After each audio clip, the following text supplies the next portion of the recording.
Robin Lavitch.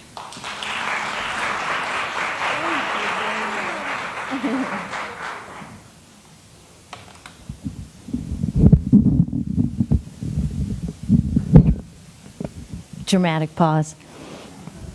How we define success, and it's been talked about already, varies. Some people might say success has to do with the amount of money they make, the career that they have, the family, all kinds of other components. We could probably ask every woman in this room what success means to you, and it would be different. That's because it's personal to us. I actually define success in terms of being triumphant. Success is not about having an easy life and then having everything you want because it just came to you easily. To me, being triumphant means that irrespective of what's happened to you, you have the ability to overcome. You have the ability to be successful, to be triumphant, no matter what. And I have one purpose in life. That purpose is to teach other people, particularly teens, how to be triumphant. And I know that's my purpose because since I was a little girl, I had this nagging question. This question that at some times would inspire me, other times it would haunt me. The question that I wanted answered so badly that I'm willing to go back to school after 20 years and find the answer. That question is, what is it about one person who can experience trauma and tragedy and yet overcome and be successful? And another person, same trauma, same tragedy, crumbles. What is the difference? What is the difference that one person fights and one person gives up? You see it in families, siblings. I'm glad we got the nods. That's why, same genes, same family environment. What is the difference that one overcomes and one does not? That's the question I want answered.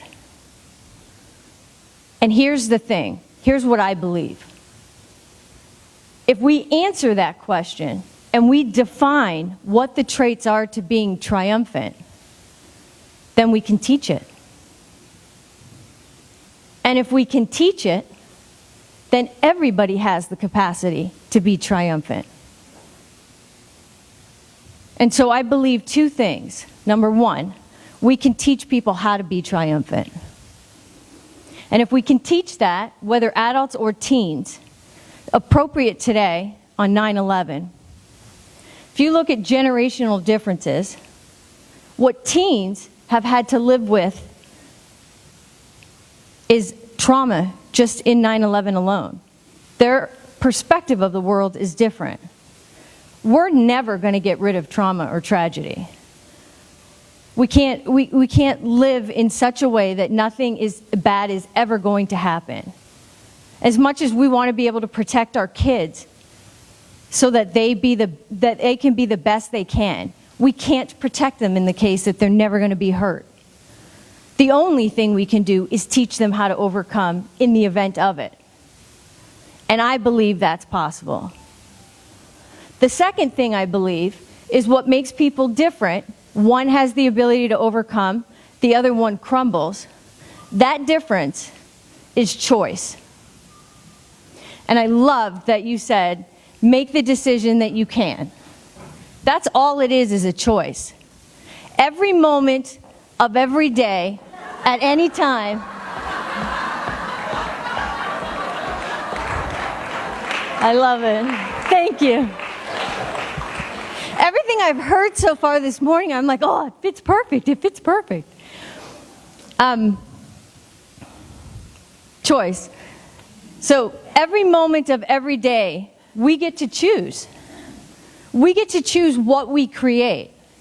Our pasts, our mistakes, our regrets, our traumas, That does not need to define what we create in the future. That is a choice. As kids, we don't always have choices. Life happens. As an adult, you have a choice in everything that you do. The life you want, how you define success, you choose. Here's the thing. There are some people that understand they have a choice, and there are other people that don't know they have a choice. If you know you have a choice, then you can choose to be triumphant. If you don't know you have a choice, you're stuck. If you think life happens to you and that you're stuck and you don't have a choice to change it, there's not much to do with that. So the first thing is recognizing that we all have a choice. And it doesn't matter what you chose yesterday. It matters what you choose in every moment as you move forward. Because being triumphant is not an arrival. You don't get to the top of a mountain and say, I'm done. It is a continuous effort to be the best that you can actually be. So those are the two things I believe. You can teach triumphant, and you can choose. Now here's what I know in all of the research, in all of the studies that I've done. When you look at what makes people resilient, there's two factors, especially when you look as kids develop. The first factor are called risk factors. Risk factors, those are the things that occur in one's life that knock you down. Those are the things that increase the likelihood that you will crumble. Those are the things that make it less likely for you to be triumphant. Risk factors. The second component, protective factors. Protective factors are those things that build you up. They put springs in your feet. They allow you to bounce back and overcome. Make sense? So I'm going to share a little bit about my life and give you some examples of what risk factors are and what protective factors are. Risk factors. I was born 2 months premature, placed in an incubator, unsure whether doctors were unsure whether I'd survive, and breech at that, which is just completely symbolic because I kind of do things backwards in my life. Risk factor, prenatal care, any type of illness as infancy, genetic components, risk factors. By the time I was a year old, still crawling, I was ran over by a car. Ran over. Tire marks, punctured lung, broken ribs, died. Then I was revived, told I wouldn't walk. That was by the time I was 1. Risk factor, injury, illness. At 6, I witnessed my mom being strangled on the front driveway and hospitalized. Risk factor, domestic violence.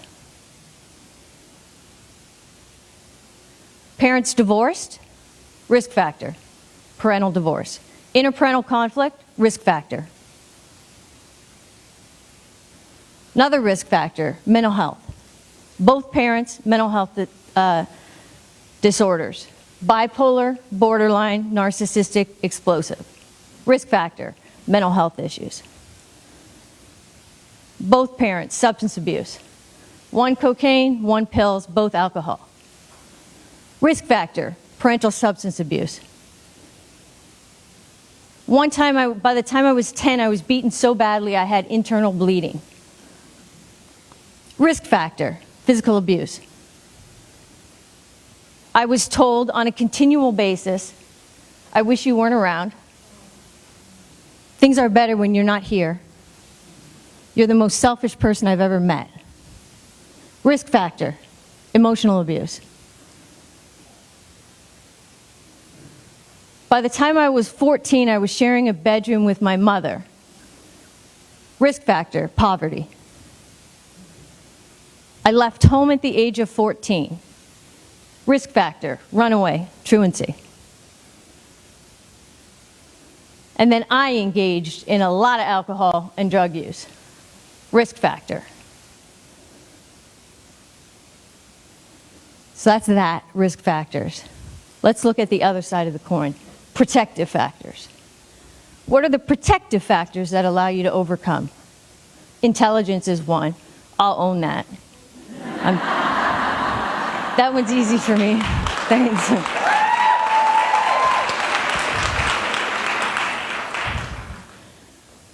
Attractiveness, questionable. That's another protective factor. Humor, questionable. Another protective factor. Support, huge. Throughout my entire childhood, I loved school, I loved learning. Unbelievable teachers, guidance counselors, people that took me under their wings continuously. Great relationship with my grandmother. That buffers you from a lot of risk factors. Health, another risk factor, or another protective factor. And then education. I had a really good education. I was in a private school when I was younger. That's a protective factor.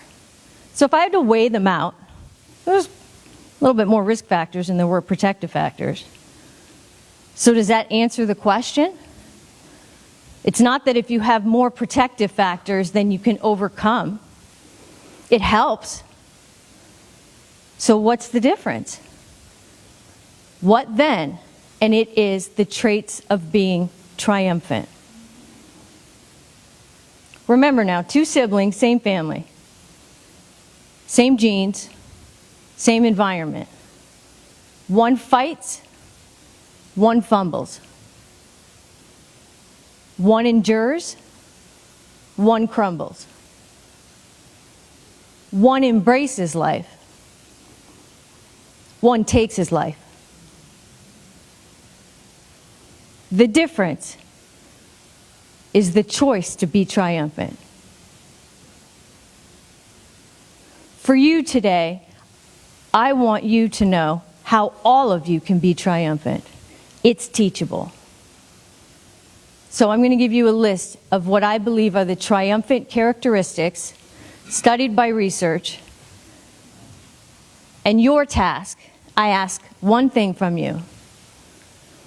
You identify the ones you have, you commit to build the ones you don't have, and you pay it forward to every teen in your life. So that we grow up knowing what it takes to be triumphant.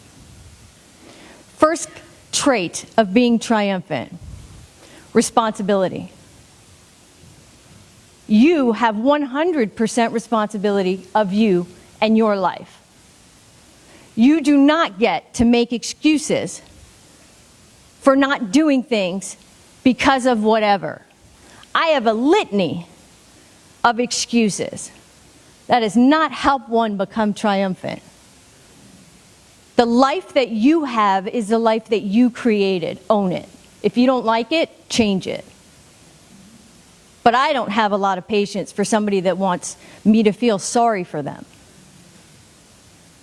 If you want to overcome, though, if you've got the spirit, I'll back you 1,000. We must take responsibility for the lives that we have and the lives that we wish to create. Number 2, resolve, determination. I am like a pit bull, which is probably why I have 2. I will not let go. What I set my mind to, I will do. I might not do it the first time, and I might not like doing it at all, but I'll never give up. Number 3, resourcefulness. We have opportunities around us everywhere if we just see them. The teachers that supported me, the extended family members that were there, being focused on learning and growing, all of that encouragement, all of those opportunities, I just absorbed. There were resources everywhere. And if there weren't, it was my decision to find them. I'll look for solutions anywhere. I will never be told it's not possible. It is possible. Fourth, spirituality and faith.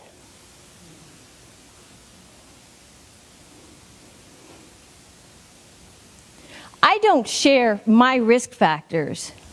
Trust me, a lot easier for me not to. I don't share those for any other reason except to give other people hope of what's possible. And I believe, I made a commitment, that if I had to go through stuff that was crappy, then I was going to help somebody else either get through it quicker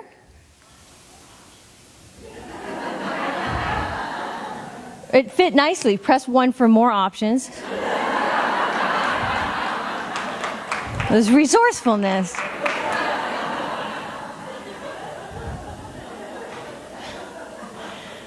I made a commitment that anything that I went through, no matter how crappy it was, I believe we all have life lessons. I apparently just don't learn them by being told. I actually have to experience them.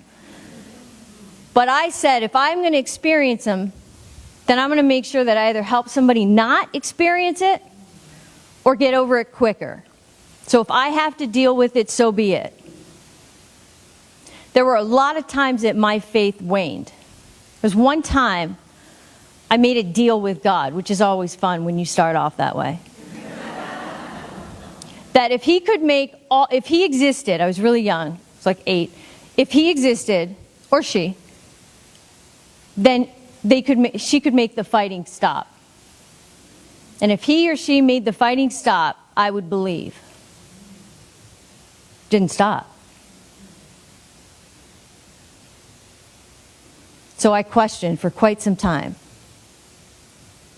But everybody has defining moments in their lives, turning points. There were times when I left home that I'd never felt more at peace and protected. That I knew, an internal knowing, that's faith. That's having the spirit to know that there's something bigger and better. The next one is strengths. We all have gifts.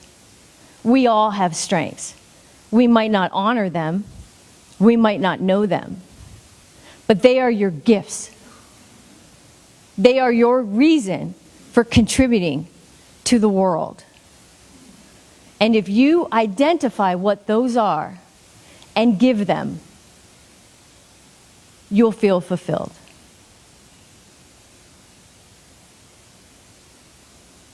Integrity. There is one person that you must trust, and that's you. When we do not keep our words, when we break our commitments, we hurt other people, but we lose trust in ourselves. Trust is the foundation for everything else. And we build trust by honoring our word, by doing what we say we're going to do.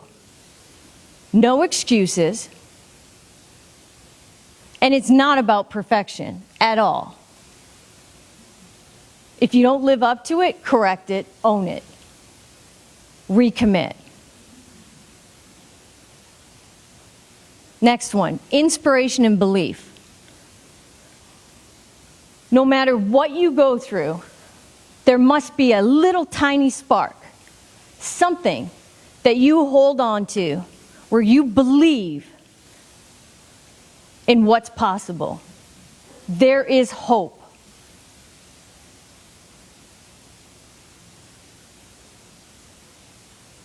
Two last ones I'm going to share with you. Noble models. People who choose to be triumphant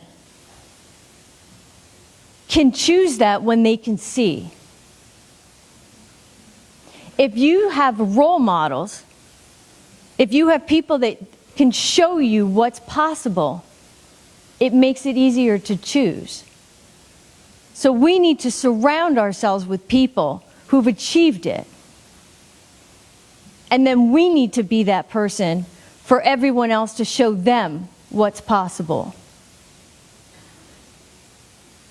And lastly, courage. There is a lot of work to be done. It takes an unbelievable amount of courage to do the things that you don't want to do. And for that, I mean looking in the mirror. The self-doubt, the questions, the feeling not worthy, all of it. Courage to face that and move forward anyways.